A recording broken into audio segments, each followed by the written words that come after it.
Hello to all. आज की video में हम हमारे सेकंड चैप्टर को आगे बढ़ाते हुए आगे का गुप्त साम्राज्य की स्थापना, आर्थिक स्थिति, कला, साहित्य और विज्ञान के बारे में अध्ययन करेंगे। पेज नंबर 26 पर है ये टॉपिक। आप ध्यान से पढ़ेंगे इसे और नोट भी करते जाएंगे। पेंसिल हाथ में रखेंगे ताकि आप लोग टाइम पर टिक कर सकें इंपॉर्टेंट लाइंस को। तो हम टॉपिक पढ़ रहे हैं गुप्त साम्राज्य की स्थापना, आर्थिक स्थिति, कला, साहित्य और विज्ञान के बारे में। सबसे पहले गुप्त साम्राज्य के बारे में बताया गया है कि इसका उदय 3वीं शताब्दी के अंत में हुआ था। विष्णु पुराण, वायु पुराण और भगवत पुराण में भी गुप्त साम्राज्य के बारे में वर्णन किया हुआ है। यानी ये एक सत्य बात है कि गुप्त साम्राज्य किस प्रकार से रहा था, उसके हमें प्रमाण और साक्ष्य मिले हुए हैं। साथ में बताया है कि आरंभिक गुप्त राज्य में मगध और उत्तर पश्चिमी बंगाल तक गंगा नदी के तट तक के प्रदेश सारे गुप्त साम्राज्य के अंदर सम्मिलित थे। यानी कि ये जो साम्राज्य है काफ़ी विस्तृत रहा था। सर्वप्रथम हम गुप्त साम्राज्य की जब स्थापना की बात करते हैं तो स्थापना की बात करते हुए हम पाएंगे कि इसकी स्थापना से संबंधित जो व्यक्ति है, सर्वप्रथम शासक का नाम जो हम पढ़ते हैं वो है श्रीगुप्त। तो श्रीगुप्त के बारे में बताया है प्रभावती गुप्ता के पूर्ण ताम्रप्रति लेख में श्रीगुप्त का उल्लेख गुप्त वंश के आदिराज के रूप में किया गया है। इसे आदिराज भी कहा जाता है गुप्त वंश का, तो ये आपको पता होना चाहिए कि गुप्त वंश का आदिराज किसे कहा जाता है। साथ में ये बताया इसका शासनकाल 240 ईस्वी से लगभग आपको बताया है 280 ईस्वी तक का माना गया है। यानी लगभग ये 40 वर्षों तक शासन इसने किया था। साथ में बताया है श्रीगुप्त ने महाराजा की उपाधि धारण की थी और ये स्वतंत्र शासक न होकर के किसी एक क्षेत्र विशेष से संबंधित सामंत था। इसका बेटा था घटोत्कच। मुख्य रूप से जब हम ये बोलते हैं कि गुप्त वंश का संस्थापक कौन था तो वो घटोत्कच ही माना जाता है, क्योंकि घटोत्कच ने ही स्वतंत्र रूप से शासक का रूप धारण, तो हम घटोत्कच को ही मुख्य रूप से गुप्त साम्राज्य का संस्थापक मानते हैं, क्योंकि उसी ने सर्वप्रथम पहली बार स्वतंत्र शासक के रूप में कार्य किया था। इसका जो शासन है 280 ईस्वी के बाद का माना जाता है और इसने महाराज की उपाधि धारण की थी। और साथ में ये बताया है कि गुप्त वंश का प्रथम राजा जो है वो घटोत्कच माना जाता है। क्यों इसे प्रथम राजा कहा है? क्योंकि इसी ने स्वतंत्र रूप से शासन किया था। प्रथम राजा कभी पूछा जाए तो श्रीगुप्त आपको नहीं लिखना है, घटोत्कच ही लिखना है, क्योंकि ये किसी अन्य राजा के अंदर काम करने वाला सामंत था, जबकि स्वतंत्र रूप से कार्य करने वाला जो राजा प्रथम रहा है गुप्त वंश का वो घटोत्कच था। साथ में आपको ये बताया है कि इसका जो शासन था, इसका जो साम्राज्य था मगध के आसपास का क्षेत्र रहा था और उसने 319 तक शासन किया था। यह आपको पता होना चाहिए। यानी इसका शासन काल काफी लंबा रहा है, लगभग 79 ईयर्स तक का रहा है। इसके बाद में जो शासन आया वो है चंद्रगुप्त प्रथम। चंद्रगुप्त प्रथम के बारे में बताया। अच्छा, आप यहाँ एक चीज याद रखना कि चंद्रगुप्त मौर्य और चंद्रगुप्त प्रथम अलग अलग है। जिसके अंदर चंद्रगुप्त मौर्य लिखा आएगा वो मौर्य वंश वाला हो गया, और जिसमें केवल चंद्रगुप्त प्रथम, द्वितीय, तृतीय आएगा, मौर्य नहीं लिखा होगा, वो गुप्त साम्राज्य से संबंधित शासक के बारे में बताया है। अब घटोत्कच के द्वारा जिस साम्राज्य का निर्माण किया गया, गुप्त वंश की स्थापना की गई, तो गुप्त वंश को आगे बढ़ाने वाला घटोत्कच के बाद जो शासक था, जो कि घटोत्कच का बेटा था, वो था चंद्रगुप्त प्रथम। इसके बारे में बताया गया है कि इसने लिच्छवी कुल की कन्या थी कुमार देवी, उसके साथ विवाह किया था। साथ में इसके बारे में ये भी एक प्रसिद्ध चीज है कि उसने महाराजाधिराज की उपाधि धारण की थी। इसका शासन काल माना जाता है लगभग 319 ईस्वी से लेकर के 320 ईस्वी लगभग। बस इसका द्वारा जो गुप्त संवत चलाया गया वो इस समय का माना जाता है, 1 साल का। उसने अपने नाम से गुप्त संवत की शुरुआत की थी। इसके बाद आ गया है समुद्रगुप्त। समुद्रगुप्त चंद्रगुप्त का बेटा था। समुद्रगुप्त के बारे में हम लोग कई बार पढ़ भी चुके हैं, क्योंकि इसकी जो विजय है वो उसके कारण ही ज्यादा मुख्य रूप से जाना जाता है। इसके द्वारा साहित्य के क्षेत्र में, कला के क्षेत्र में भी बहुत सारे विकास किए गए थे। तो इस प्रकार से समुद्रगुप्त के बारे में क्या बताया है कि चंद्रगुप्त प्रथम का बेटा था। उसके बाद शासन गद्दी पर बैठा। पर्याय प्रशस्ति लेख में काफी सारी इसकी विजयों के बारे में उल्लेख किया गया है। इसके अभियानों के बारे में उल्लेख किया गया है। ये बताया गया है कि इसने अश्वमेध यज्ञ किया था। हमें कैसे पता चलता है कि समुद्रगुप्त ने अश्वमेध यज्ञ किया था? क्योंकि उसके द्वारा अपने सिक्कों पर अश्वमेध पराक्रम लिखा हुआ है। साथ में हमें ये पता चलता है कि ये इसके माध्यम से काफी सारे सिक्कों की ढलाई करवाई गई थी, और ये भी पता चलता है कि ये संगीत प्रेमी था, क्योंकि इसे एक सिक्के पर वीणा बजाते हुए चित्रित किया गया है। साथ में इसके बारे में ये कुछ लेख हमें मिले हैं जिसके माध्यम से हमें पता चलता है कि इसे कविराज की उपाधि भी मिली हुई थी, क्योंकि इसने काफी सारी कविताएं भी लिखी थी। उसने स्वयं तो कलाओं में रुचि रखता ही था, परंतु जो अन्य कलाकार थे उनका भी वो संरक्षण किया करता था। गायन में उसकी रुचि थी, नृत्य में उसकी रुचि थी, उसकी रुचि कविताओं में थी, उसकी रुचि काफी सारे लेख लिखने में रही। साथ में वो अन्य जितने भी कलाकार थे, साहित्यकार थे, उन सबको संरक्षण देने का कार्य किया करता था। इसके बारे में एक विजय का जो लेख है वो ये है कि श्रीलंका के राजा मेघवर्मन ने कुछ उपहार भेजकर समुद्रगुप्त से गया में एक बौद्ध मंदिर बनवाने की अनुमति मांगी थी। ठीक है, ये बताया गया है कि जो श्रीलंका का राजा है मेघवर्मन, उसने समुद्रगुप्त से गया में बौद्ध मंदिर बनवाने की अनुमति मांगी, जो कि अनुमति उसे दी भी समुद्रगुप्त ने। इससे हमें ये पता चलता है कि उसका बौद्ध धर्म से कुछ ना कुछ संबंध रहा था, या फिर वो धर्म सहिष्णु था जो सभी धर्मों को एक समान माना करता था।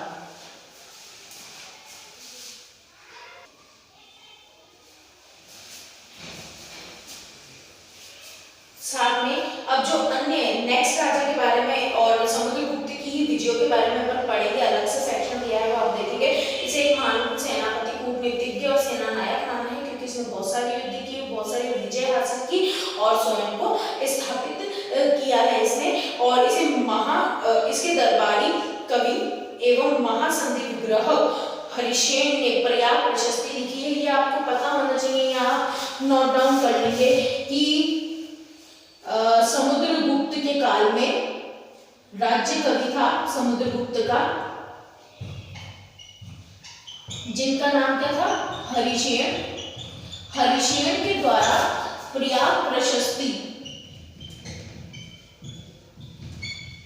लेख की रचना की गई, जिससे हमें समुद्रगुप्त की सारी विजयों के बारे में, उसके शासन, अन्य चीजों के बारे में पूरी जानकारी मिलती है। साथ में ये बताया है कि समुद्रगुप्त ने ही पहली बार गंगा यमुना दोआब के क्षेत्र में सैनिक अभियान किए थे, और ये इसने 2 चरणों में पूरे किए थे। दोनों चरण में किन राज्यों को जीता है उसके बारे में आपको बताया है। इस तरीके से किसी राज्य पर अटैक करके विभिन्न चरणों के माध्यम से उसे विजित करना क्या कहलाता है, राज्य प्रबस भागुणन। ये एक नीति है जिसके माध्यम से अपने क्षेत्र को आगे बढ़ाया जाता है। इसके बाद ये बताया है कि समुद्रगुप्त ने दक्षिण में भी काफी सारे क्षेत्र पर हमला करके उधर विजय हासिल की थी। उन सारी विजयों के बारे में आपको बता दिया गया है, कौन कौन से क्षेत्रों को उसने जीता था। साथ में उसे बहुत सारी उपाधियां भी मिली हुई थी। ये सारी उपाधियों पर आप अंडरलाइन करोगे, जैसे कि गृण मोक्षानुग्रह की नीति उसने प्रारंभ की थी, जिसका मतलब क्या था, शत्रुओं पर अधिकार करना।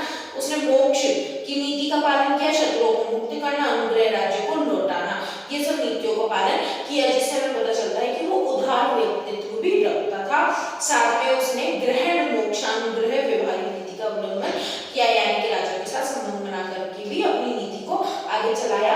आगे बताया है कि समुद्रगुप्त ने मध्य भारत में आर्टिकों को भी परास्त किया। आर्टिक एक बहुत ज्यादा बर्बर जाति मानी जाती थी, जिस भी क्षेत्र पर हमला करती थी उसको तहस नहस करके वहां का साम्राज्य और सामान लूट करके ले जाती थी, पर उनको भी समुद्रगुप्त ने अपने काल में हराया था।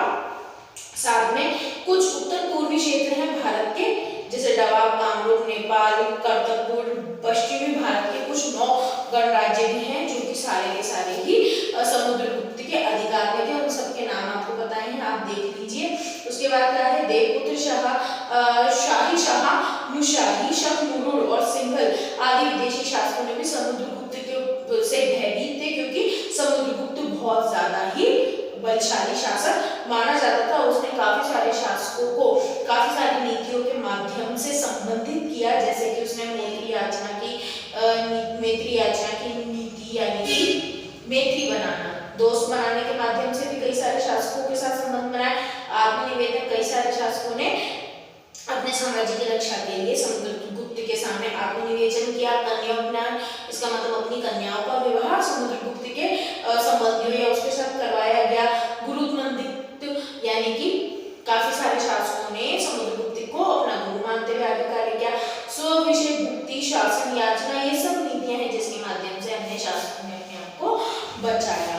और इस प्रकार समुद्रगुप्त ने भारत के बहुत सारे बड़े प्रदेश को जीत लिया था, और कई क्षेत्र ऐसे थे जहाँ के शासक इससे भयभीत होकर स्वयं को बचाने के लिए आगे कार्य करते रहे। इसमें समुद्रगुप्त की इसकी बहादुरी और युद्ध कौशल के कारणों से भारत का नेपोलियन कहा है, ये मोस्ट इंपॉर्टेंट है, यहाँ पर आप बिल्कुल टिक करके रखेंगे और याद रखेंगे। इस पर मैं भी क्वेश्चन दूंगी और आगे आपके बोर्ड में भी आ सकता है कि भारत का नेपोलियन किसे कहा गया है, समुद्रगुप्त को कहा गया है और किसके द्वारा कहा है, स्मिथ के द्वारा कहा गया है। समुद्रगुप्त के बारे में जिसके बारे में हम बात करेंगे समुद्रगुप्त के बाद में वो है चंद्रगुप्त द्वितीय। जैसे अपन ने चंद्रगुप्त प्रथम पढ़ा जो कि समुद्रगुप्त का पिता था, इसी के नाम पर उसने अपने पुत्र का नाम रख दिया चंद्रगुप्त द्वितीय था। चंद्रगुप्त द्वितीय भी गुप्त साम्राज्य का एक बहुत महत्वपूर्ण शासक माना जाता है क्योंकि इसके माध्यम से भी बहुत सारी नीतियों का संचालन किया और गुप्त साम्राज्य को आगे बढ़ाया गया था और गुप्त साम्राज्य की सीमाओं का विस्तार किया गया था। इस तरीके से अगर आप देखोगे तो यही बताया है। इसके बारे में सबसे मुख्य चीज क्या है कि चंद्रगुप्त द्वितीय ने अपने साम्राज्य के विस्तार के लिए और स्वयं के साम्राज्य की रक्षा के लिए दो प्रकार की नीतियां अपनाई थी। एक तो युद्ध करके अपने साम्राज्य की रक्षा करना और साम्राज्य का विस्तार करना। दूसरी नीति उसने क्या अपनाई थी, दूसरे राज्यों के शासकों के साथ में वैवाहिक संबंध स्थापित कर लिए। स्वयं की बेटी बहन की विवाह दूसरे राज्यों के साथ करवा लिया और दूसरे राज्य के बेटी और बहनों का विवाह स्वयं के राज्य खुद के साथ स्वयं के रिश्तेदारों के साथ करवा करके अपने साम्राज्य की रक्षा और विस्तार किया था। इसी तरीके से इसने वाकाटक में नरेश थे उनके साथ में इन्होंने स्वयं की बेटी प्रभावती का विवाह करवाया था। जब वाकाटक नरेश की मृत्यु हो गई उस समय पर प्रभावती का जो बच्चा था उसकी उम्र बहुत कम थी, बहुत छोटा शिशु था। इस कारण सारा साम्राज्य प्रभावती के हाथ में आ गया क्योंकि प्रभावती शासन प्रबंध से परिचित नहीं थी, तो सारा राजकाज उस स्थिति में चंद्रगुप्त द्वितीय ने संभाला, यानी कि वाकाटक का क्षेत्र भी चंद्रगुप्त द्वितीय को इसी तरीके से मिल गया था। इस प्रकार से उसने काफी सारे साम्राज्यों को अपने अंदर में ले लिया था। अब जैसे आप देखेंगे इसमें आगे बताया है क्योंकि चंद्रगुप्त द्वितीय का साम्राज्य काफी ज्यादा बढ़ चुका था तो इसी कारण से उसने अपने दो राजधानियां बनाई थी। दूसरी राजधानी उसकी उज्जैन थी। चीनी यात्री फाहियान चंद्रगुप्त द्वितीय के समय में भारत में आया, ये आपको पता होना चाहिए। फाहियान कब भारत में आया था, चंद्रगुप्त द्वितीय के शासनकाल में और चीनी यात्री था जिसने भारत की यात्रा की और गुप्त साम्राज्य को देखा, भारत की संस्कृति को देखा और अपनी पुस्तिका में उसका वर्णन किया है। साथ में चंद्रगुप्त द्वितीय के समय में कालिदास और अमर सिंह जैसे विद्वान भी दरबार में थे जो कि काफी सारे लेखों का निर्माण उन लोगों ने उस वक्त पर किए था। साथ में नागवंश की कुबेर नागा और कदम वंश की राजकुमारी ने स्वयं एवं वाकाटक वंश के रुद्रसेन द्वितीय से अपनी पुत्री प्रभावती का विवाह किया। इस तरीके से उसने नागवंश के शासक को भी अपने अंडर किया और वाकाटक का जो क्षेत्र है वो भी अपने अंडर में ले लिया था। उसने चंद्रगुप्त द्वितीय ने गुप्त साम्राज्य को अरब सागर तक बढ़ाया और सौराष्ट्र प्रायद्वीप तक पहुंचाया। सौराष्ट्र प्रायद्वीप कौन सा क्षेत्र है, जो कि गुजरात का क्षेत्र माना जाता है। इसके बाद में बताया है आपको कि उसने गुजरात, मालवा, काठियावाड़ गुप्त साम्राज्य के अंग बना लिए थे। साथ में उसने हुण भी एक बर्बर जाति मानी जाती थी, उनकी सक्रियता को भी सॉल्व किया, उनके हमलों को सहन करते हुए अपने साम्राज्य को बचाया। बाहरी क्षेत्रों से भी उसने काफी सारे हमले किए, सहन भी किए, जैसे कि बैक्टीरिया के साथ युद्ध हुआ और उसमें विजय हासिल की। धीरे धीरे इसका जो शौर्य पूरे क्षेत्र में फैलने लगा और अन्य शासक इसके ऊपर हमला करने से पहले भयभीत होने लगे। इस तरीके से उसने अपने साम्राज्य को आगे और काफी क्षेत्र तक बढ़ाया। अब नेक्स्ट जो है वो है कुमारगुप्त प्रथम, जो कि चंद्रगुप्त द्वितीय का बेटा था। कुमारगुप्त प्रथम के बारे में भी कुछ बातें हैं जो कि अपन देख सकते हैं, उसके द्वारा किए गए कार्य हैं। ये चंद्रगुप्त द्वितीय का पुत्र था, इसके बाद शासक बना था। इसके बारे में बताया है चंद्रगुप्त द्वितीय के बाद में उसका पुत्र कुमारगुप्त द्वितीय पर बैठा था और उसने काफी सारी मुद्राएं जारी की थी। साथ में उसके बारे में बताया है कि उसके द्वारा जितनी मुद्राएं जारी की गई थी उसमें से सबसे ज्यादा बयाना के मृदभांड में जो मुद्राएं मिली है उनकी संख्या 623 है। हैंगसोंग कुमारगुप्त के समय पर भारत में आया हुआ था और उसे शक्रादित्य की उपाधि उसने दी थी। कुमारगुप्त को अपने शासन के अंतिम समय में पुष्यमित्र जातियों के विद्रोह का सामना करना पड़ा था और जिससे हमें पता चलता है कि उसने काफी सारे युद्धों को सहन किया। परंतु सबसे इम्पोर्टेंट चीज जो तुम्हें इसके बारे में याद करनी है वो क्या है कि कुमारगुप्त के द्वारा नालंदा विश्वविद्यालय की स्थापना भारत में की गई थी। ये सबसे इम्पोर्टेंट विद्यालय रहा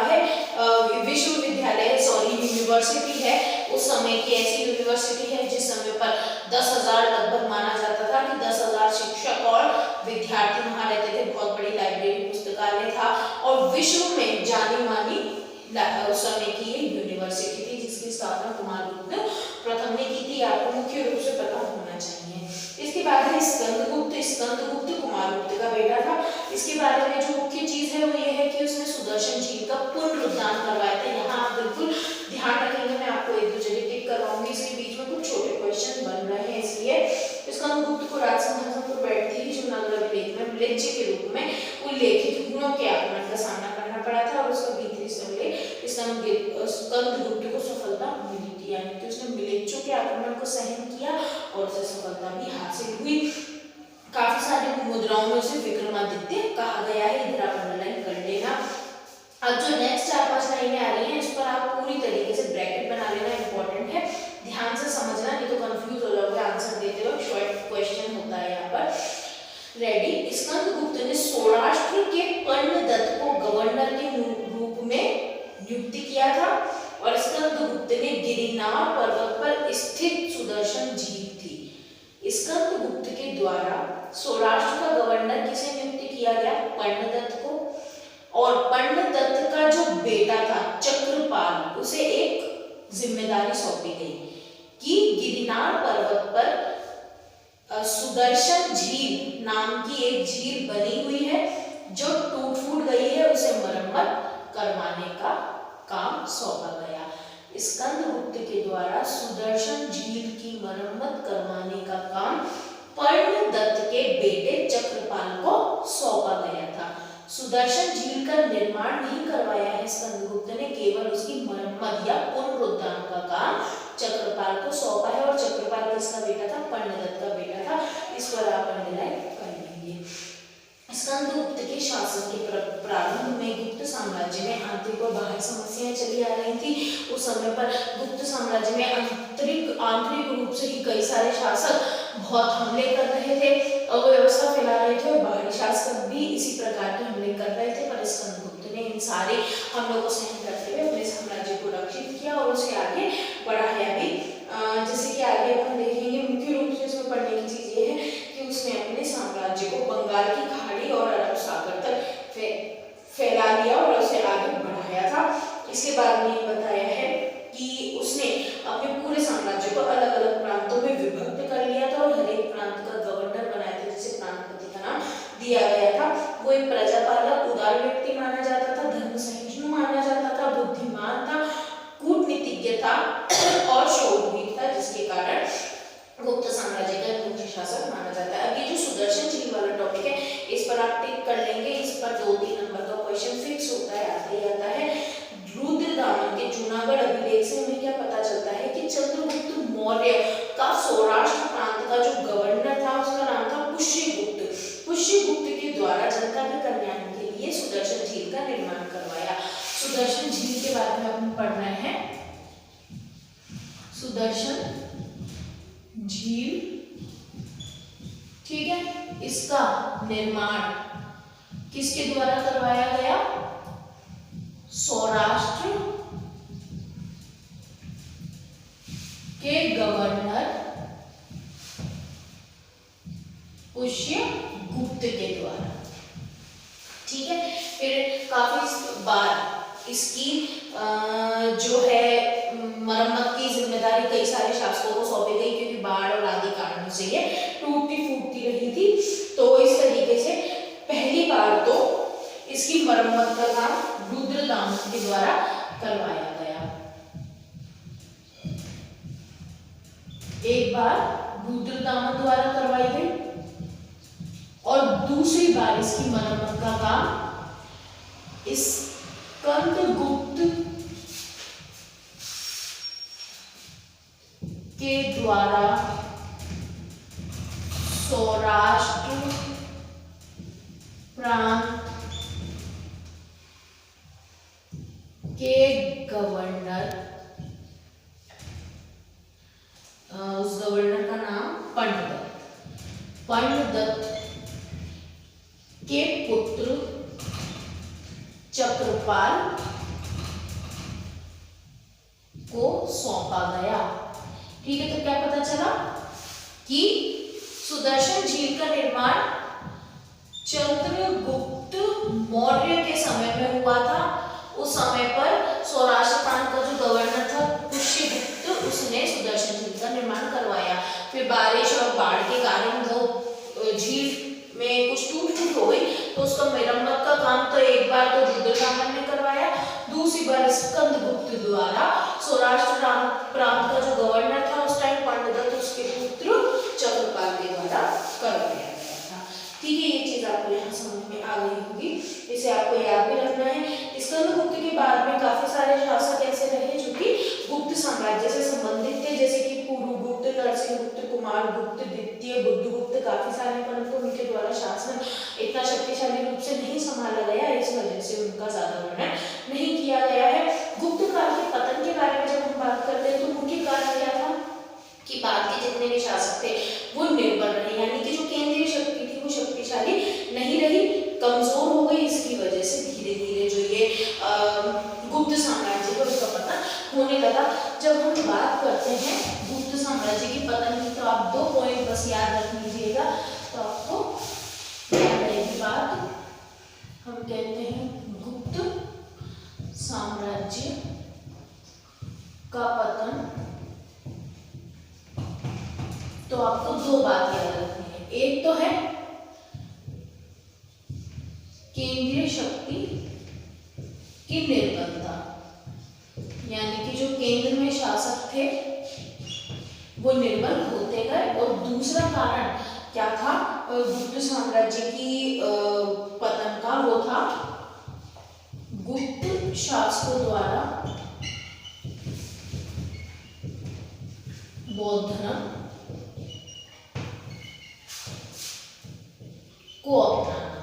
क्योंकि जितने भी शासक थे जिन्होंने बौद्ध धर्म को अपनाया वो हिंसा को छोड़ चुके थे, और जब कभी कोई बाहरी शासक उन शासकों के ऊपर हमला करता था तो वो अहिंसा की नीति को अपनाते हुए अपने सामने वाले शासक पर हमला नहीं करते थे, और धीरे धीरे उनकी युद्ध नीति छूटती गई और उनके साम्राज्य को दूसरे शासकों द्वारा हड़प लिया गया। इस तरीके से इन 2 कारणों की वजह से गुप्त साम्राज्य का पतन हो गया। ठीक है, तो यहाँ तक आपको समझ में आ गया होगा। इसके बाद जो टॉपिक है वो है गुप्त कला, साहित्य और विज्ञान का विकास। ये अपन नेक्स्ट वीडियो में इसके बारे में बात करेंगे। अभी तक अपन ने जितना पढ़ा है उससे संबंधित कुछ आपको महत्वपूर्ण प्रश्न बता रही हूँ। ये प्रश्न आपको सॉल्व करके रखने हैं, आपके बोर्ड के लिए भी ये कुछ इम्पोर्टेंट क्वेश्चंस हैं जिनको आपको टाइम भी पूरा करना है।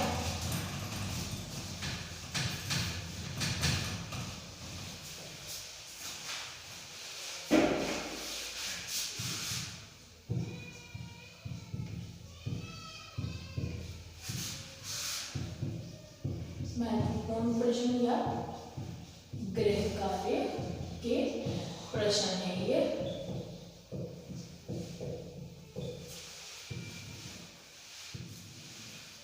सबसे पहले मैं आपको अति लघुतरात्मक प्रकार के प्रश्न बताती हूँ।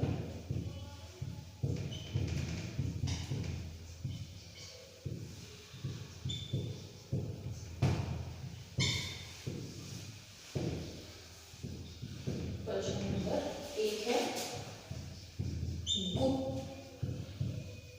वंश का संस्थापक कौन है, कौन माना जाता है?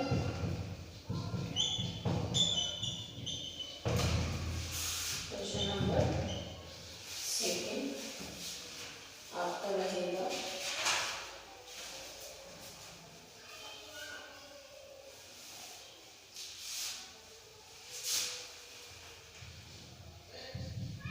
प्रयाग प्रशस्ति के निर्माता कौन है, कौन थे? नेक्स्ट क्वेश्चन,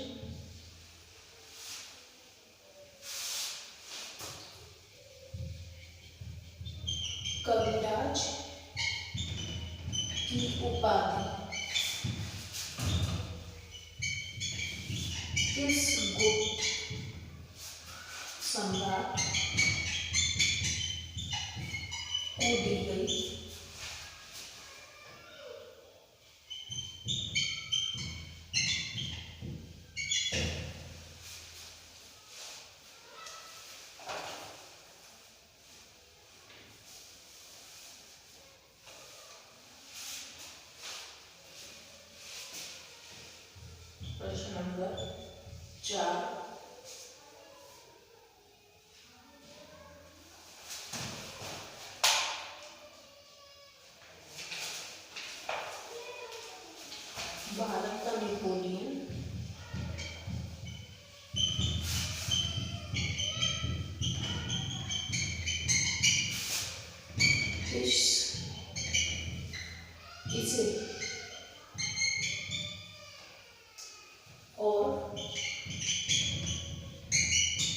किसके द्वारा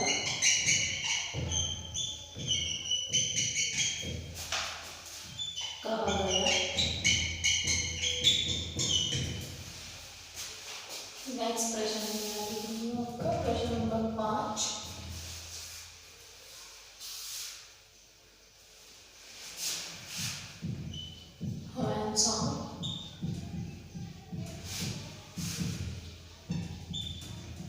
किस शासक के काल में भारत आया। नेक्स्ट प्रश्न, सुदर्शन झील का निर्माण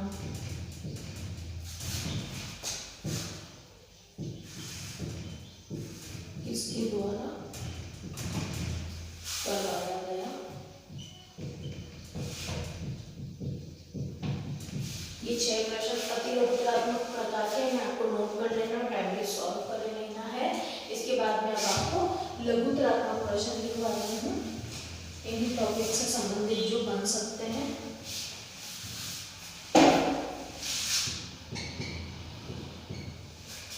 प्रश्न नंबर 7 है ये।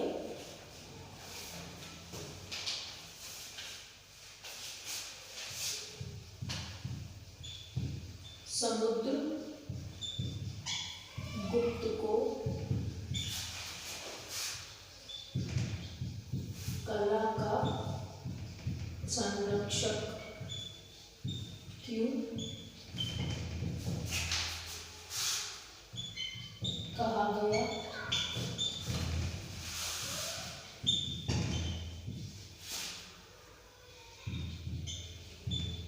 समुद्रगुप्त भारत का नेपोलियन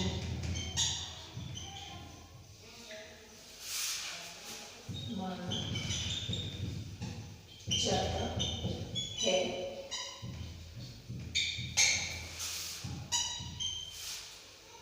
को भारत का नेपोलियन माना जाता है तथा स्पष्ट कीजिए। बताइए भारत का नेपोलियन से क्यों कहा जाता है, क्योंकि उसकी विजयों के कारण। वो सारी विजयों का वर्णन आपको इसके अंदर करना है। नेक्स्ट क्वेश्चन है आपका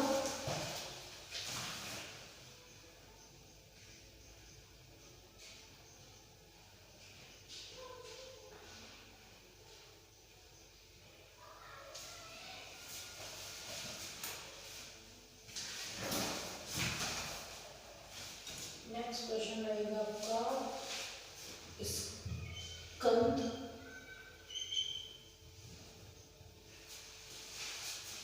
गुप्त द्वारा सुदर्शन झील के पुनरुद्धार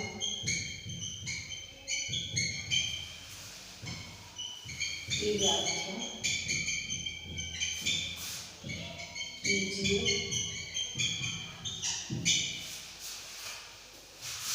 और अंतिम प्रश्न है गुप्त साम्राज्य के पतन के कारण बताइए। ये देखिए प्रश्न ही आपको टाइम पूरे